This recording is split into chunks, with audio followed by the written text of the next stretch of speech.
Hello everyone, I am Harshita Rathore और मैं आप सभी का स्वागत करती हूँ लर्निंग टुगेदर पे।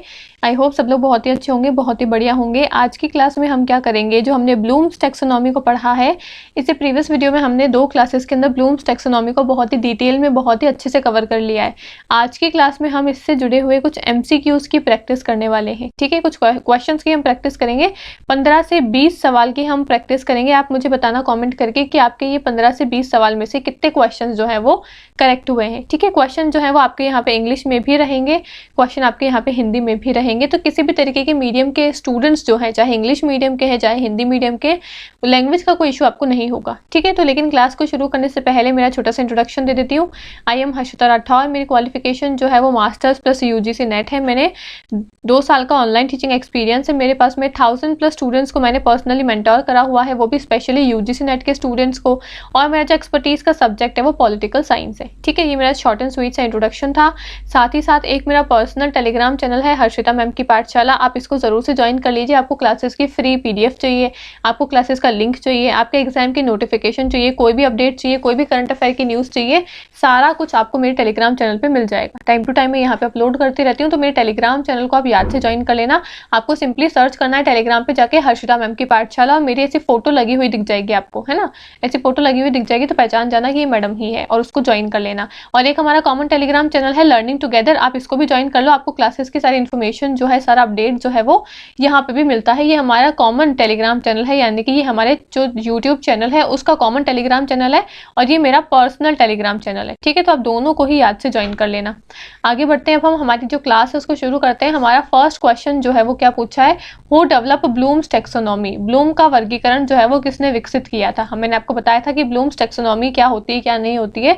आपसे पूछा है कि ये जो ब्लूम्स टैक्सोनॉमी है इसको डेवलप किसने किया, बेंजामिन फ्रैंकलिन ने, बेंजामिन ब्लूम ने, जॉन डीवे ने, या फिर हार्वर्ड गार्डनर ने। क्या बोला है, बेंजामिन फ्रैंकलिन ने, बेंजामिन ब्लूम ने, जॉन डीवे ने, या फिर हार्वर्ड गार्डनर ने। तो करेक्ट आंसर क्या हो जाएगा, ऑप्शन नंबर बी जो है इसका करेक्ट आंसर है। काफी सिंपल सा क्वेश्चन पूछा था कि ब्लूम्स की जो टैक्सोनॉमी है उसको डेवलप किसने किया है। तो ब्लूम्स की टैक्सोनॉमी का जो है ना, टैक्सोनॉमी को विकास किसने किया है, तो नाम में ही लिखा हुआ है कि ब्लूम का वर्गीकरण है, तो ब्लूम ही इसका विकास करेंगे। तो इनका पूरा नाम क्या था, बेंजामिन ब्लूम्स इनका पूरा नाम था। ऑप्शन नंबर बी जो है इसका करेक्ट आंसर है, बेंजामिन ब्लूम्स। ठीक है, बी ऑप्शन जो है इसका करेक्ट आंसर है। आगे बढ़ते हैं नेक्स्ट क्वेश्चन पे। How many levels are there in Bloom's taxonomy. Bloom's taxonomy में कितने चरण है, 2, 3, मतलब 3, 5, 6 या फिर 7।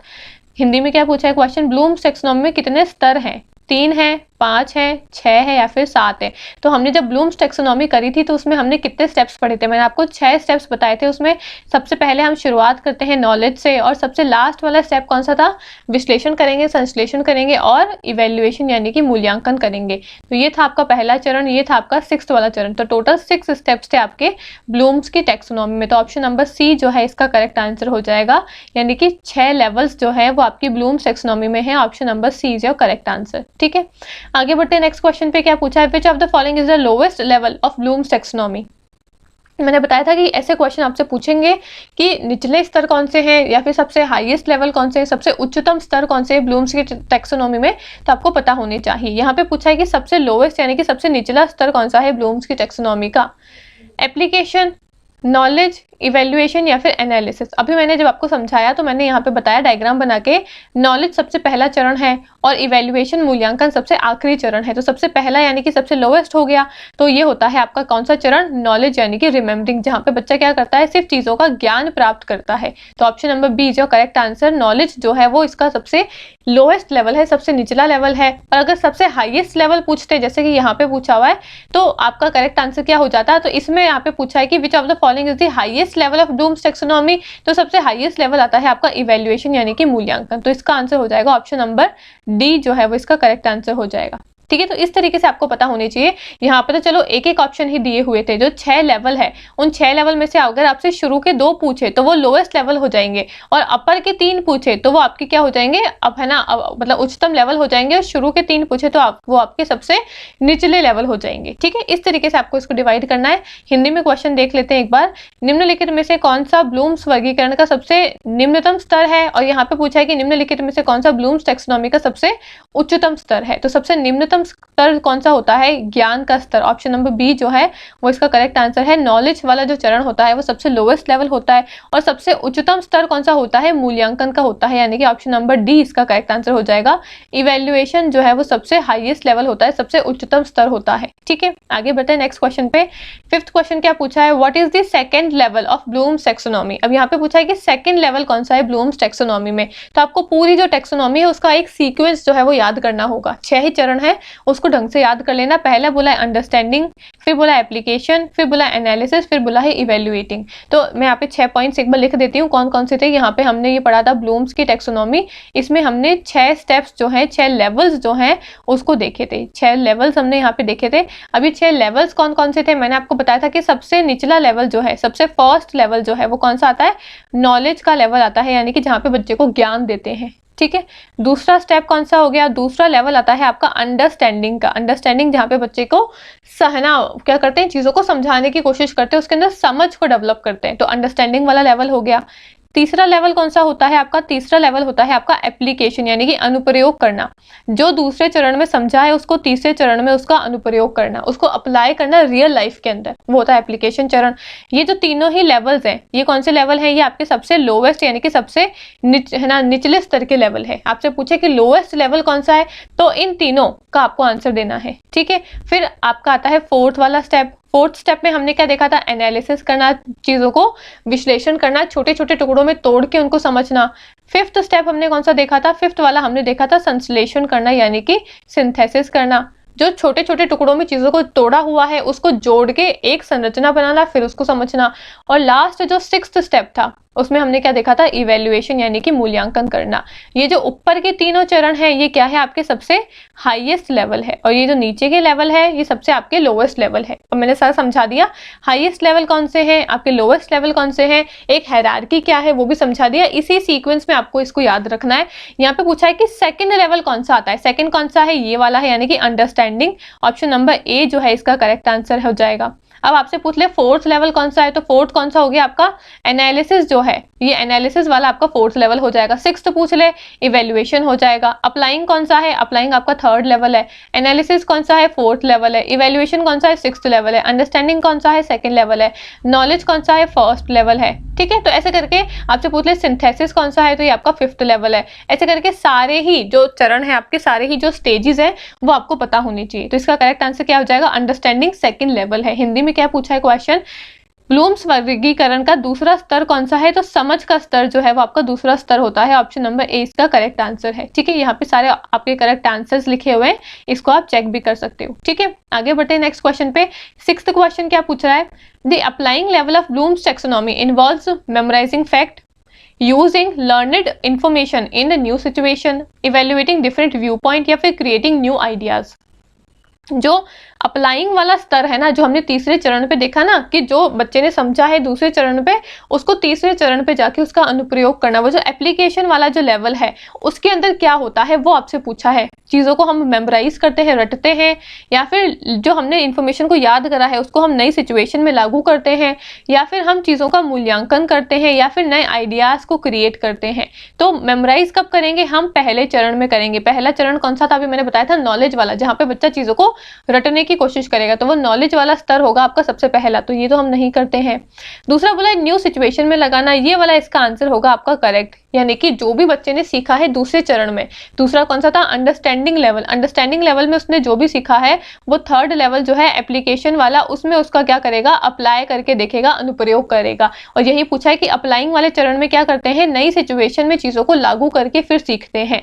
इवेल्युएशन कब करते हैं? ये तो हम सिक्स्थ चरण में करते हैं, मूल्यांकन तो। और नए आइडियाज को कब क्रिएट करेंगे? ये हम करेंगे आपके जो सेकंड लेवल है, थर्ड नहीं, जो सेकंड लेवल है ना अंडरस्टैंडिंग वाला लेवल, उसमें करेंगे, या फिर आपका जो सिंथेसिस वाला लेवल आता है उसमें भी हम कर सकते हैं। ठीक है, तो ये इसके सारे आपके करेक्ट है ना। ऑप्शन क्या हो जाएगा इसका? ऑप्शन नंबर बी जो है वो इसका करेक्ट आंसर है। अप्लाइंग वाले चरण में हम क्या करते हैं? चीजों को नई सिचुएशन में लागू करके फिर सीखते हैं। तो क्या पूछा है? ब्लूम्स के वर्गीकरण में लागू करने वाला जो स्तर है उसमें क्या शामिल है? तथ्यों को याद करना? नहीं। सीखी गई जानकारी को नई परिस्थिति में उपयोग करना बिल्कुल सही बात है। विभिन्न दृष्टिकोण का मूल्यांकन तो नहीं करते हैं हम, और नए विचारों का बनाना ये भी हम नहीं करते हैं। तो करेक्ट आंसर क्या हो जाएगा? ऑप्शन नंबर बी इसका करेक्ट आंसर है। ठीक है, अगर क्लासेस देखी है तो आपको सारे आंसर जो है वो इजीली आपको समझ में आ जाएंगे। नेक्स्ट क्वेश्चन क्या पूछा है? द एनालाइजिंग लेवल इंक्लूड, अब जो एनालिसिस वाला लेवल है ना, उसमें क्या करते हैं हम? Identifying part and relationship, recalling facts, applying formulas या फिर क्रिएटिंग न्यू कंटेंट। एनालिसिस का मतलब विश्लेषण करना, छोटे छोटे टुकड़ों में चीजों को तोड़ के देखना। तो यहाँ पे पहले पूछा है कि है ना, identifying parts and relationship, recall करना, याद करना तो हम नहीं करते हैं।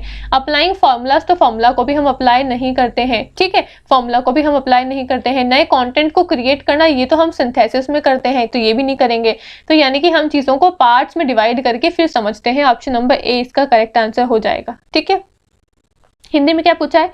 विश्लेषण स्तर में क्या शामिल है? भागों और संबंधों की पहचान करना। बिल्कुल सही बात है, कोई भी चीज है उसको छोटे छोटे टुकड़ों में तोड़ के उसके भाग बना के फिर उसको समझने की कोशिश करते हैं, यही आपको क्या होता है? विश्लेषण यानी कि एनालिसिस वाला चरण होता है। फिर याद करना, तो ये हम नहीं करते हैं। सूत्र लागू करना भी नहीं करते हैं। नई सामग्री बनाना भी हम नहीं करते हैं। ऑप्शन नंबर ए जो है इसका करेक्ट आंसर हो जाएगा। आगे बढ़ते हैं 8th क्वेश्चन पे। क्या पूछा है? इवेल्युएटिंग लेवल, उसमें क्या आता है? जो इवेल्युएशन वाला जो चरण है आपका 6th चरण, उसमें हम क्या करते हैं वो आपसे पूछा है। Making judgement based on criteria, memorise करना तो हम नहीं करते हैं। अंडरस्टैंडिंग बनाना भी हम नहीं करते हैं।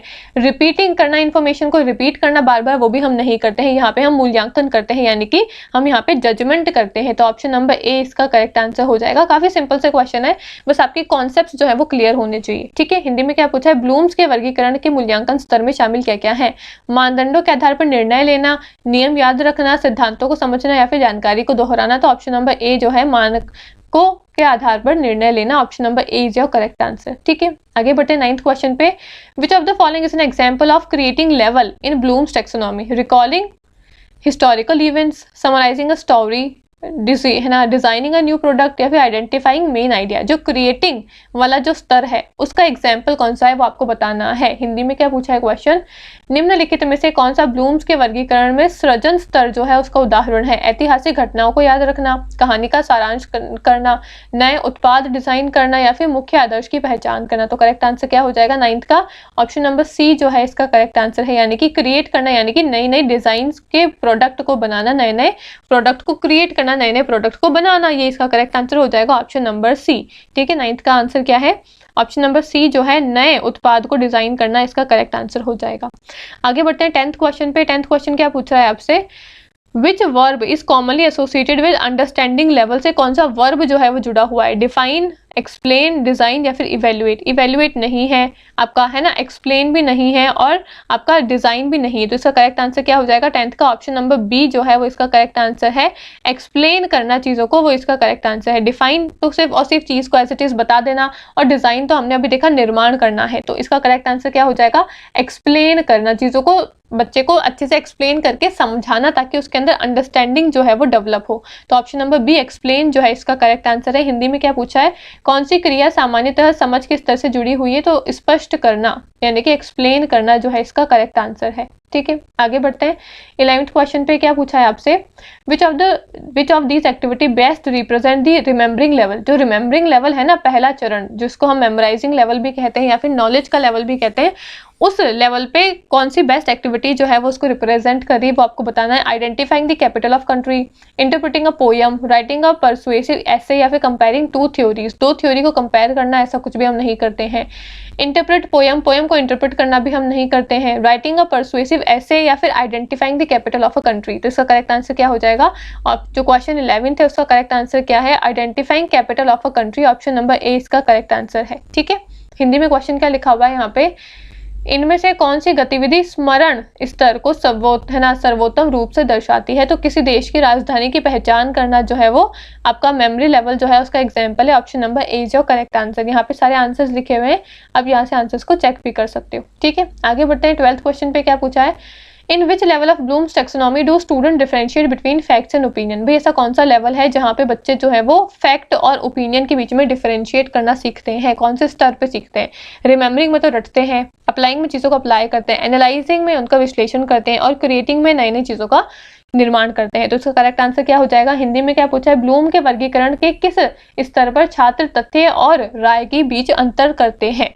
याद रखने वाले स्तर पे, आवेदन करने वाले स्तर पे, यानी कि अप्लाई करने वाले स्तर पे, आवेदन नहीं आएगा, यहाँ पे आएगा अनुप्रयोग करना, है ना, और विश्लेषण वाले स्तर पे या फिर है ना क्रिएट करने वाले स्तर पे। तो करेक्ट आंसर क्या हो जाएगा 12th का? ऑप्शन नंबर सी जो है विश्लेषण, यानी कि एनालाइज करना, चीजों के बीच में डिफरेंशिएशन करना, अंतर करना, एनालाइज करना जो है वो इसका करेक्ट आंसर हो जाएगा ऑप्शन नंबर सी। ठीक है, क्या पूछा था आपसे हिंदी में कि भाई तथ्य राय जो होती है, हमारे फैक्ट्स जो होते हैं उसके बीच में अंतर निकालना। तो अंतर निकालना यानी कि चीजों को हम विश्लेषण कर रहे हैं, उसका एनालिसिस हम कर रहे हैं। तो ऑप्शन नंबर सी जो है इसका करेक्ट आंसर हो जाएगा। आगे बढ़ते हैं 13th क्वेश्चन पे। Which of the following learning activities representing applying, applying वाला जो चरण है आपका थर्ड वाला, उसको इन चारों में से कौन सा आंसर जो है वो करेक्ट तरीके से रिप्रेजेंट कर रहा है वो आपको बताना है। Explaining a concept in your own words, में चीजों को अपने खुद के वर्ड में एक्सप्लेन करना, ये समझ वाले चरण में हम करते हैं। Solving a mathematical problem using a formula, भाई फॉर्मूले का यूज करके मैथ्स की प्रॉब्लम्स को सॉल्व करना। Listening the cause of world war one, world war one के जो कारण है, क्यों हुआ था वर्ल्ड वॉर वन, उसके कारणों को सिर्फ सुनना भी करेक्ट आंसर नहीं है। और क्रिएटिंग अ बिजनेस प्लान, यानी कि बिजनेस प्लान को बनाना। तो करेक्ट आंसर क्या हो जाएगा 13th का? ऑप्शन नंबर बी जो है वो इसका करेक्ट आंसर है, यानी कि आप खुद से प्रॉब्लम्स को सॉल्व कर रहे हो, चाहे वो प्रॉब्लम मैथ्स की है, चाहे कोई भी प्रॉब्लम है, लेकिन आप खुद से फॉर्मूलेस लगा के खुद से चीजें करके प्रॉब्लम्स को सॉल्व कर रहे हो, तो वो होता है आपका अप्लाइंग वाला चरण। ठीक है, तो इसका करेक्ट आंसर क्या हो जाएगा? Option number B correct answer है। हिंदी में क्या पूछा था? निम्नलिखित में से कौन सी शिक्षण गतिविधि लागू करने वाले स्तर को दर्शाती है? तो किसी सूत्र का उपयोग करके गणितीय समस्या को हल करना। ऑप्शन नंबर 20 का करेक्ट आंसर है कि आपको कोई फॉर्मूला पता है, उस फॉर्मूले के आधार पे आप किसी क्वेश्चन को क्या कर रहे हो? सॉल्व कर रहे हो। तो ये इसका करेक्ट आंसर हो जाएगा। ठीक है, आगे बढ़ते हैं 14th क्वेश्चन पे। क्या पूछा है? Which revise term correspondence to synthesis in the original Bloom's taxonomy, creating, understanding, applying या फिर इवेल्युएटिंग। हिंदी में क्या पूछा है आपसे? कौन सा संशोधित शब्द मूल ब्लूम्स टैक्सोनॉमी में संश्लेषण से मेल खाता है? बनाना, समझ, आवेदन करना यानी कि अप्लाई करना, या फिर मूल्यांकन करना। तो करेक्ट आंसर क्या हो जाएगा 14th का? ऑप्शन नंबर ए जो है क्रिएटिंग, इसका करेक्ट आंसर है। आपकी जो ब्लूम्स टैक्सोनॉमी है वो आपके 1956 में आई थी। ठीक है, लेकिन 2001 में 1956 में ब्लूम्स टैक्सोनॉमी आई थी, लेकिन 2001 में इसका एक रिवाइज्ड वर्जन भी आया था, यानी कि इसके कुछ नामों को बदल भी दिया गया था। लेकिन हमने जो पढ़ी है वो हमने ओरिजिनल वाली ही पढ़ी है, क्योंकि यहाँ से ही सवाल आपके पूछते हैं। तो यहाँ पे ये पूछा है कि जो ओरिजिनल वाला चरण है, उस ओरिजिनल वाली जो ब्लूम्स टैक्सोनॉमी थी उसमें सिंथेसिस वर्ड जो है, हमने पढ़ा सिंथेसिस, तो ये जो ओरिजिनल में जो सिंथेसिस वर्ड है, इसको जो नई वाली जो आपकी ब्लूम्स टैक्सोनॉमी आई है उसमें नाम बदल के क्या रखा गया है? तो सिंथेसिस वाले चरण को कहा गया है क्रिएटिंग। ठीक है, नए वाले में क्रिएटिंग कहा गया है। यही पूछा था 14th क्वेश्चन में कि कौन सा संशोधित शब्द मूल ब्लूम्स टैक्सोनॉमी में संश्लेषण से मेल खाता है। जो मूल वाली जो ओरिजिनल वाली ब्लूम्स टैक्सोनॉमी है उसमें जो आपका संश्लेषण का शब्द है उससे जुड़ा हुआ कौन सा शब्द है जो कि आपकी नई ब्लूम्स की टैक्सोनॉमी में रखा गया है? तो वो है आपका क्रिएट करना। ऑप्शन नंबर ए जो करेक्ट आंसर। ठीक है, नई वाली भी वही सेम टू सेम है, बस कुछ नाम जो है वो ऊपर के है ना, जो दो नाम है वो उसको उल्टा फुल्टा कर दिया है, बाकी जो है वो सारा कुछ सेम ही है। ठीक है, हमको नई नहीं पढ़नी, हमको पुरानी ही पढ़नी है। इसका करेक्ट आंसर क्या हो जाएगा? ऑप्शन नंबर ए जो करेक्ट आंसर। आगे बढ़ते हैं 15th क्वेश्चन पे। क्या पूछा है? Evaluating level includes creating something new, justifying a decision, identifying pattern या फिर मेमोराइजिंग डेट्स। हिंदी में क्या पूछा है क्वेश्चन? मूल्यांकन स्तर में क्या क्या चीजें होती है? नया बनाना, नया तो नहीं बनाते हैं, किसी चीज निर्णय को उचित ठहराना, पैटर्न की पहचान करना या फिर तारीखें याद करना। तो इसका करेक्ट आंसर क्या हो जाएगा? इवेल्युएशन वाले चरण में हम क्या करते हैं? इवेल्युएशन वाले चरण में हम क्या करते हैं? यहाँ पे पूछा है कि उसके अंदर हम डिसीजंस को जस्टिफाई करते हैं। ऑप्शन नंबर बी जो करेक्ट आंसर। इवेल्युएशन यानी कि मूल्यांकन करना, चीजों को जस्टिफाई करना। ऑप्शन नंबर बी जो करेक्ट आंसर। हिंदी में क्या बोला है? मूल्यांकन वाले स्तर में हम क्या करते हैं? किसी निर्णय को उचित ठहराते हैं। ठीक है भाई, कोई जस्टिफिकेशन हम दे रहे हैं, किसी का कोई निर्णय दे रहे हैं, कोई मूल्यांकन कर रहे हैं, तो हम बता रहे हैं ये चीज सही है या फिर गलत है। तो किसी निर्णय को उचित ठहरा रहे हैं ना, तो ये हम करते हैं किसमें? मूल्यांकन वाले चरण में। ऑप्शन नंबर बी जो करेक्ट आंसर। आगे बढ़ते हैं 16th क्वेश्चन पे। क्या पूछा है? Cognitive domain of Bloom's taxonomy किस पे फोकस करता है? फिजिकल लेवल पे नहीं, इमोशनल्स पे नहीं, इंटेलेक्चुअल एबिलिटी पे बिल्कुल सही बात है, सोशल बिहेवियर पे भी नहीं करता है। सी इसका करेक्ट आंसर है। मैंने बोला है जहां पे भी कॉग्निटिव वर्ड देख लो, समझ जाना आपके ब्रेन, आपकी बुद्धि की बात हो रही है। तो यहाँ पे फिजिकल स्किल्स तो नहीं आएगी, फिजिकल कौशल तो नहीं आएगा, इमोशंस भी नहीं आएंगे, ये तो अफेक्टिव डोमेन का काम है, सोशल बिहेवियर भी नहीं आएंगे। बच्चा कौन सा? Intellectual ability. इंटेलेक्चुअल जो आपकी बुद्धि है, आपकी बौद्धिक एबिलिटीज जो है वो इसका करेक्ट आंसर आंसर हो जाएगा। हिंदी में क्या पूछा है, ब्लूम्स के वर्गीकरण का संज्ञानात्मक डोमेन किस पर केंद्रित है, तो ये आपकी बौद्धिक क्षमताओं पर केंद्रित है। ऑप्शन नंबर सी इसका करेक्ट आंसर है। जहां भी ये देख लो ना आप, संज्ञानात्मक डोमेन, जहां भी आप कॉग्निटिव वर्ड देख लो तो समझ जाना आपकी बुद्धि, आपकी इंटेलेक्ट की बात हो रही है वहां पे, ठीक है। ऑप्शन नंबर सी इसका करेक्ट आंसर है। आगे बढ़ते हैं नेक्स्ट क्वेश्चन पे। 17th क्वेश्चन क्या पूछा है, which of the following best represent creating level. Creating level जो है उसको सबसे बेस्ट तरीके से कौन बता रहा है, writing a summary of a book, developing new scientific hypothesis, recalling historical dates, या फिर matching words with their meanings. Hindi में क्या पूछा है क्वेश्चन देख लेते हैं एक बार। निम्नलिखित में से कौन सा सृजन स्तर का सर्वोत्तम प्रतिनिधित्व करता है, किसी पुस्तक का सारांश लिखना, एक नई वैज्ञानिक कल्पना विकसित करना, ऐतिहासिक तिथियों को याद रखना, या फिर शब्दों को उनके अर्थों से मिलाना। तो करेक्ट आंसर क्या हो जाएगा 17th का, ऑप्शन नंबर बी जो है वो इसका करेक्ट आंसर है। एक नई वैज्ञानिक परिकल्पना विकसित करना, ऑप्शन नंबर बी जो करेक्ट आंसर, ठीक है। आगे बढ़ते हैं 18th क्वेश्चन पे। यहाँ पे सारे आंसर्स लिखे हुए हैं, आप चेक कर सकते हो। 18th क्वेश्चन पे हम चलते हैं। क्या पूछा है, which of these is not one of the 6 level of Bloom's taxonomy. Bloom's taxonomy के जो 6 चरण हैं उनमें से कौन सा एक नहीं है, वो आपको चूज करके बताना है। इनमें से कौन सा ब्लूम्स के वर्गीकरण का 6 स्तर में से एक नहीं है। तो कौन कौन से 6 हैं वो निकाल लो, तो जो नहीं है वो बच के इसका आंसर हो जाएगा। अंडरस्टैंडिंग लेवल तो होता है, क्रिएटिंग लेवल, रिमेम्बरिंग, या फिर प्रैक्टिसिंग। प्रैक्टिसिंग लेवल जो है वो हमने कहीं पे भी नहीं देखा है, बाकी सारे आपके हैं। तो ऑप्शन नंबर डी इसका करेक्ट आंसर हो जाएगा। अभ्यास करने वाला चरण हमने कहीं भी नहीं देखा है, तो ये इसका करेक्ट आंसर है। आगे बढ़ते हैं नेक्स्ट क्वेश्चन पे। Which level requires learners to break information into part to explore pattern. यानी कि किस स्तर पर सीखने वालों को पैटर्न का पता लगाने के लिए जानकारी को भागों में तोड़ना पड़ता है। हिंदी में क्या पूछा है, इंग्लिश में क्या पूछा है आपसे क्वेश्चन, कि ऐसा कौन सा लेवल है जहां पे हम चीजों को छोटे छोटे भागों में तोड़ के फिर उसको समझते हैं। तो मैंने बताया था आपका एनालिसिस वाला चरण जो है इसका करेक्ट आंसर हो जाएगा एनालिसिस, ऑप्शन नंबर बी। इसमें हम क्या करते हैं, चीजों को छोटे छोटे टुकड़ों में तोड़ते हैं और फिर इसको समझने की कोशिश करते हैं। सिंथेसिस वाले चरण में क्या करते हैं, छोटी छोटी चीजों को जोड़ते हैं फिर उसको समझने की कोशिश करते हैं। तो इसका करेक्ट आंसर क्या हो जाएगा, ऑप्शन नंबर बी जो है विश्लेषण, इसका करेक्ट आंसर है।